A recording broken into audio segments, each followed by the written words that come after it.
timidité, parce que je suis quelqu'un de timide. Alors je sais, vous dites, attends Baptiste, tu peux pas être timide et faire de la scène. Eh bah si, c'est paradoxal. Il y a d'autres paradoxes comme ça. Il y a des filles timides qui acceptent la sodomie le premier soir. Mais vous savez, la timidité, en fait, ce qu'il y a, c'est que faut l'assumer, tout simplement. Tiens, par exemple, est-ce qu'il y a des gens timides dans la salle? Levez la main pour voir. Oh non, il va nous tendre un piège, oh non! Non mais, faut l'assumer. Parce qu'en fait, ce qui est chiant quand t'es timide, c'est que t'as vu, tu te fais toujours enfoncer en public par tes proches. Surtout quand t'es petit. Tu vois la scène, genre, tu vois, tu vas dîner chez les amis de tes parents, fais maman, on peut allumer la télé, s'il te plaît? Oh bah, va demander aux gens. Eh bah, demande, il ose pas demander, il est timide! Ah, t'es timide! Mais maman, pourquoi tu fais ça? Bah, il rougit, en plus, je sais pas pourquoi il rougit, c'est fou, hein? Pourquoi tu rougis? Putain, mais maman, mais t'es mon allié ou t'es pas mon allié? Ah oui, pardon, détail. Quand j'étais petit, quand j'étais contrarié, je me tirais sur le sexe. Ah oui, mais pour n'importe quoi. Maman, je peux avoir un bonbon? Non! Une fois à 14 ans, j'ai dit, maman, je veux un scooter. Elle m'a dit, t'auras pas de scooter. J'ai été contrarié 2 minutes. Et après, ça allait mieux.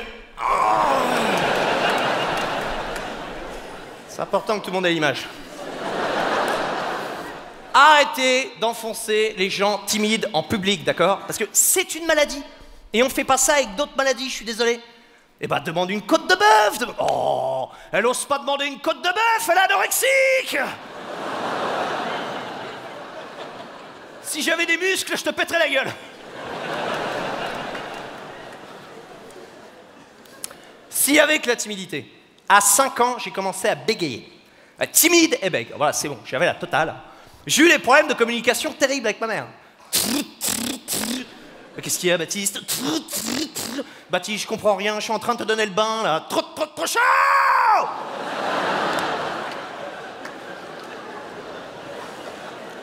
Et malgré tous ces handicaps, je suis quand même arrivé au collège. Et les mecs, on sait tous que quand on rentre au collège, physiquement, il y en a qui se développent plus ou moins, ou d'autres moins que plus. J'étais dans la 2e catégorie. Et là, il faut rajouter ce handicap universel, c'est que vous avez vu dans tous les collèges de France, de Suisse et du monde, il y a toujours un mec qui fait chier. Il y a un mec qui veut en découdre avec tout le monde. D'ailleurs, moi je n'aime pas cette expression en découdre. Ouais, je trouve que ça suscite pas vraiment la violence derrière. Ah, j'ai envie d'en découdre! Ah non, ça va pas. Et du coup, je me suis demandé, est-ce que ça veut dire que les premiers bad boys de l'histoire bossaient dans une usine de couture? Il y avait un gars qui terrorisait toutes les femmes, elles étaient là. La. Oh mon Dieu, voilà Rodolphe! Ah, j'ai envie d'en découdre! Je découdre tout! Ben voilà, des points de chaînette, des points de feston, je découdre tout! Pourquoi tu fais ça, Rodolphe? Je sais pas, peut-être parce qu'on est en 1722 qu'à part choper la syphilis, on se fait chier! Oh, que dira Laurent Deutsch? Et donc, le premier jour, j'arrive au collège, je suis tout seul avec mon ballon. Je fais chier personne, je suis l'innocent parfait. La preuve, j'ai un pull Tintin, pour vous dire que je suis au top. J'arrive comme ça, je suis tout seul avec mon ballon. Et là, le mec est sorti de nulle part. Il a fait « Ah, toi! Donne-moi ton ballon! » « Non, tu vas me le prendre! »« Mais tu vous vois, hein? »« Non, vous allez me le prendre! »« Mais n'importe quoi, je ferai jamais ça, fais-moi confiance. Donne ta balle, donne! » Sur le toit! Je vais le dire au proviseur! Et alors, qu'est-ce que ça peut me foutre? Bah, vous êtes quand même le prof d'art plastique! Ouais, mais je me fais chier, voilà! On est arrivé au restaurant, parce que restaurant, babysitter, grande classe, le mec qui nous a vu arriver, le serveur il a fait je crois que c'était marqué sur notre gueule qu'on avait la dalle. Je vais vous mettre une table à l'écart. J'avais l'impression que tous les clients ils étaient derrière nous à faire allez. Et je vous jure, ça fait 10 minutes qu'on est assis l'un face à l'autre avec les yeux mais brûlants de désir. Il y a mon téléphone posé sur la table, il vibre, c'est un texto de la babysitter. C'est jamais une bonne nouvelle, soyons clairs. Jamais il y a une babysitter qui a envoyé un « C'est bon, j'ai retrouvé la télécommande, elle était dans les plis du canapé ». C'est pas ça. Non, toi t'as l'impression qu'elle va t'envoyer un message horrible. C'est avec elle, du sang partout, en vidéo « J'ai mangé ton fils ». Ok, c'est ça que tu penses que tu vas recevoir. Eh ben moi, le message, il était pire que ça. Le message, c'était « Il y a un problème ». Sur une échelle de 1 à pute, on la met où exactement? Il y a un problème, mais quel être humain normalement constitué envoie à des jeunes parents « Il y a un problème, point ». C'est pas une phrase de babysitter, on est d'accord, c'est une phrase de plombier. Là oui, avec un mec, le cul à l'air sous ton évier, ah bah là il y a un problème, hein. Oui, mais pas une babysitter, bordel. C'est comme si tu prenais l'avion. Ladies and gentlemen, il y a un problème. Tu peux pas terminer cette phrase ici, il faut que tu la finisses. Il est où le problème? Il manque une laine ou il manque des chips? Quel est le... Ou c'est un Allemand qui pilote? Quel est exactement l'emploi?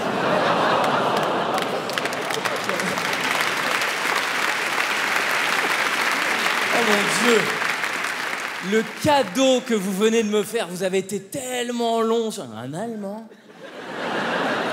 C'est pas les Arabes, normalement? Et moi, je savais pas comment réagir. J'avais envie de l'appeler, mais j'aurais pas pu appeler pour dire « Oui, bonjour, c'est pour la fin de la phrase. » Ah, et j'aurais pas non plus appelé pour dire « Hey, t'as 2 minutes pour faire tes bagages. Si je te retrouve, je te défonce !» Avec ma femme en face. « On avait dit moi d'abord. »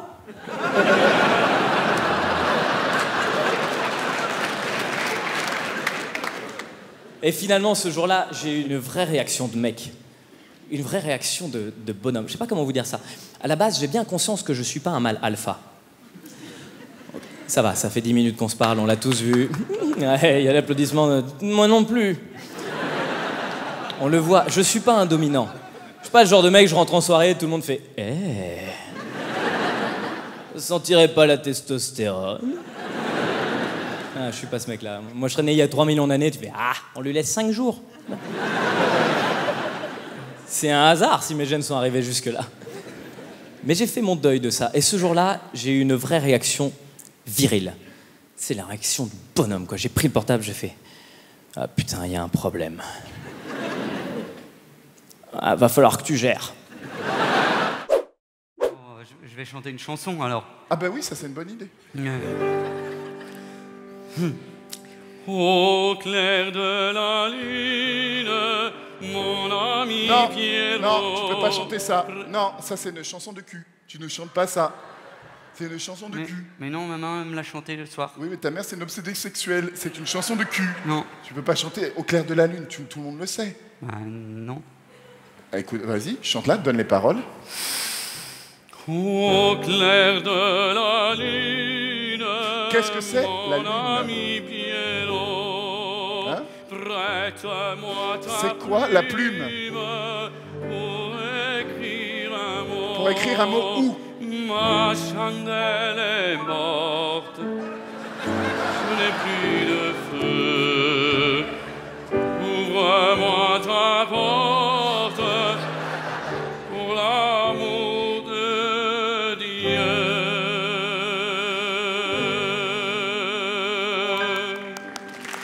Alors c'est très beau. Oui. C'est très très beau, mais alors... si tu permets, je vais te donner une petite information. Alors, pour l'amour de Dieu, la phrase sur laquelle tu as fini, c'est très intéressant, parce qu'en fait, c'est une chanson libertine du XVIe siècle, et à cette époque, l'Église interdisait toute forme de nudité, et interdisait l'acte sexuel comme acte de plaisir. C'était juste un acte destiné à la procréation. Donc les hommes et les femmes portaient de longues chemises de nuit, et les hommes, par exemple, ils avaient une chemise de nuit avec une petite poche, ici, tu vois, et quand ils devaient faire leur affaire, ben, ils ouvraient la petite poche, ils sortaient le matériel, ils faisaient leurs petites affaires, tu vois, procréation, et après ils rentraient. Et sur la poche, il y avait brodé « Pour l'amour de Dieu ». Eh ouais.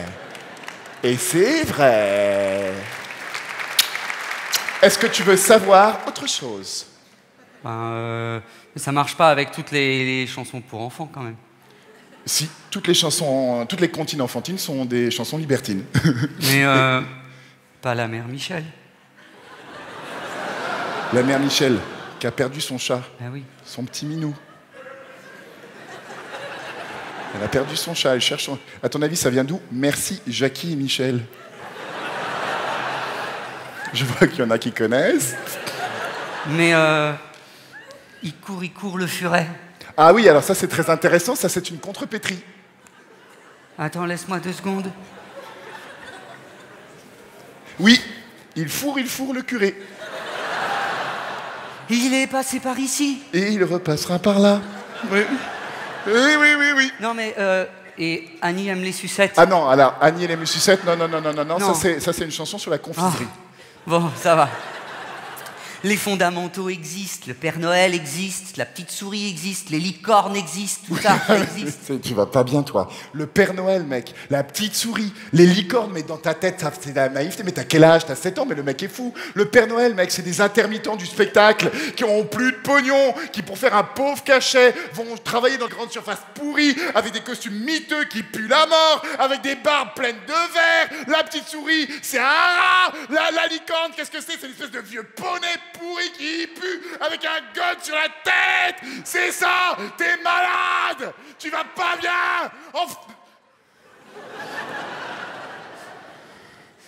Tu devrais consulter. Hein? Alors, attendez. Je suis devenu parisien, mais j'ai mes limites, je vais pas trop loin non plus. Par exemple, je veux des enfants, mais là, je pourrais pas être à 100% parisien parce que je les veux, mais je pourrais pas les faire à Paris. Mais non, vous avez vu les prénoms des enfants parisiens? Vous avez vu les prénoms que les Parisiens donnent à leurs enfants? C'est une catastrophe. Sortie d'école à 16h, c'est pas une école, hein, c'est un primeur. Hein. D'accord? Tu vois des papas comme ça. Myrtille, prune, allez, on accélère! Je suis en double fil, putain de merde. Où est votre frère? Pamplemousse, ton sac à dos! Rejoins tes sœurs! T'as la maman derrière. Cette année, Citron rentre en CP, on est comme ça! Chez les bobos parisiens, en fait, t'as 2 écoles pour les prénoms. T'as les primeurs ou les chevaliers de la table ronde, tu vois? Tu peux croiser des familles comme ça. Comment ça a été cette année avec Lancelot? Parce que nous, il a été exécrable. Et vous, Perceval et Galilée, ça va? Non mais alors allons-y, sinon on va dans les métiers oubliés, les légumes oubliés, tout le bordel. Pour l'anniversaire de Petit Marron, il y aura Scribe? Oui. Non, parce que sinon j'appelle ébéniste et patate douce. Comme ça, Pour moi, une sortie d'école à Paris dans 10 ans, c'est le tiercé dans l'ordre. Voilà. Tu vas croiser des papas comme ça. Rose des vents, alors? Où est ton frère?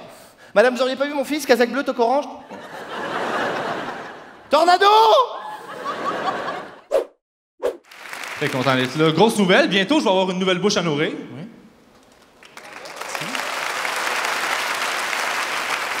Ma copine m'a annoncé ça récemment. Elle perd son job dans 2 semaines.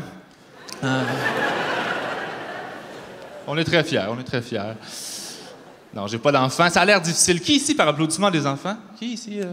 Oui. Soyez pas gênés, je vais pas les kidnapper.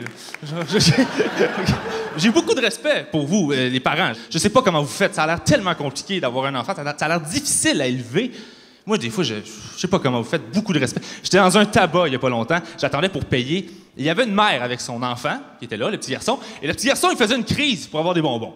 C'est normal, c'est un enfant. Il dit, viens, je veux des bonbons, achète-moi des bonbons, je veux des bonbons, maman, achète-moi des bonbons. Et sa mère, elle gronde devant tout le monde. Elle est comme, non, je t'achète pas de bonbons, c'est plein de produits chimiques, je t'achète pas de bonbons.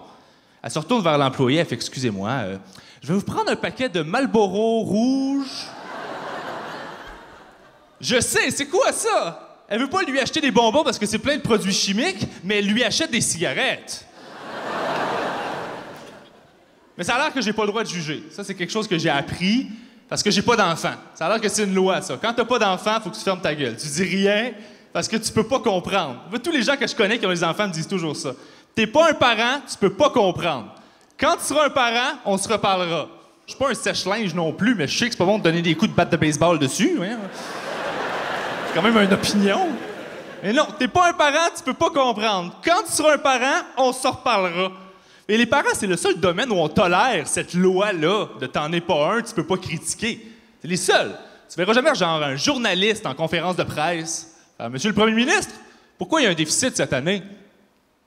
Écoutez, là, vous êtes pas Premier ministre, vous pouvez pas comprendre. Quand vous serez Premier ministre, on se reparlera.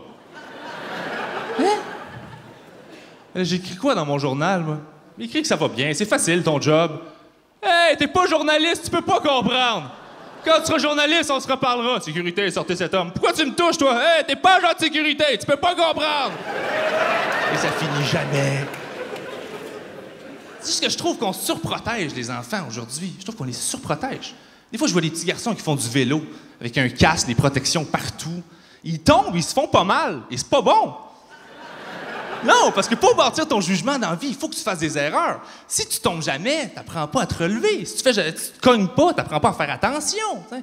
Fait que ça va juste donner un adulte 15 ans plus tard qui va faire un accident de voiture parce qu'il a jamais bâti son jugement puis il y a un raisonnement de merde du genre bon, plus je roule vite, plus vite j'arrive chez moi, donc moins j'ai le temps de faire un accident.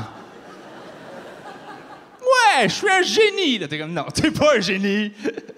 Mais je comprends les parents, je suis pas con. Je comprends les parents de vouloir faire attention à leurs enfants, quand même. Ça t'a quand même pris 9 mois avant de l'avoir. Oui, une grossesse, c'est 9 mois. C'est long, 9 mois. N'importe quoi que t'attends 9 mois, quand tu l'as, tu fais attention. Moi, si je commande un canapé et je le reçois 9 mois plus tard, je vais faire attention, mais oui. Il va y avoir des règlements. Bois pas de jus de raisin, enlève tes souliers. T'sais. C'est la même chose pour un enfant. Oui, je suis sûr, c'est le temps d'attente qui fait qu'on aime à ce point-là les bébés. Hein? On triperait pas mal moins ces bébés si les grossesses duraient 2 jours. C'est comme, Thierry, j'ai mal au cœur. Ben là, qu'est-ce que je fais? Mets-les dans la pile. On aimerait moins ça. Non, mais quand c'est moins long de faire un enfant que de décongeler 1 kilo de steak haché, là. Hein?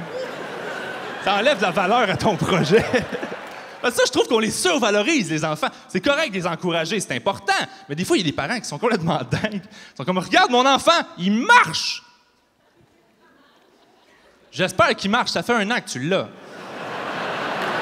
Non, mais c'est vrai, t'as-tu déjà vu un documentaire à la télévision sur une girafe qui accouche?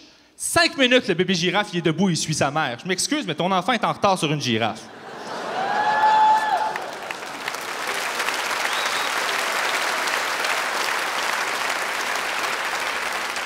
Puis il marche. C'est un grand mot, il marche, là. Puis je trouve qu'on les survalorise pour plein de trucs. Les dessins. Les dessins d'enfants. Non, mais est-ce qu'il y a quelque chose de plus beau qu'un dessin d'enfant? Oui, un dessin d'adulte. Bon. On m'avait dit que les Suisses avaient du pognon, je suis déçu, hein. Non mais c'est vintage, hein. Il y a même des vieux jouets là-bas. Hein. Je déteste ça, moi. Je hais les brocantes. Je déteste la nostalgie. J'étais à une brocante la semaine dernière, pas de mon plein gré du coup, hein. J'avais suivi ma mère et ma sœur qui voulaient acheter des merdes. Ah, vous savez, des soucoupes ébréchées, des cuillères tordues, des vieux napperons. Et je me suis arrêté devant un stand qui vendait des jouets de mon enfance, du début des années 80.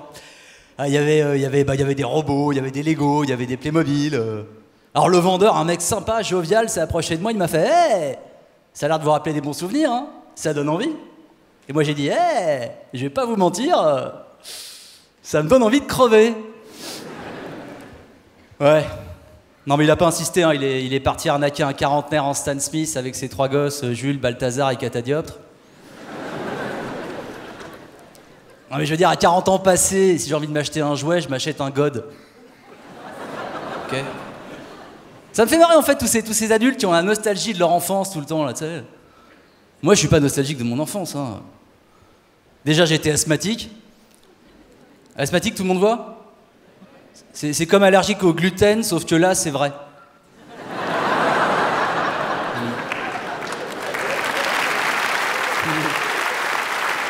Wow. Je veux dire, franchement, c'est nul comme maladie asthmatique. Je veux dire, t'étouffes, mais t'en meurs pas. Alors, je veux dire, c'est pas la mucoviscidose, tu vois. Bah, tu dis que ton gosse a la mucoviscidose, les gens, ils font « Oh, ça doit être dur ». Tu dis que ton gosse a de l'asthme, les gens, ils font « Oh, ça doit être chiant ».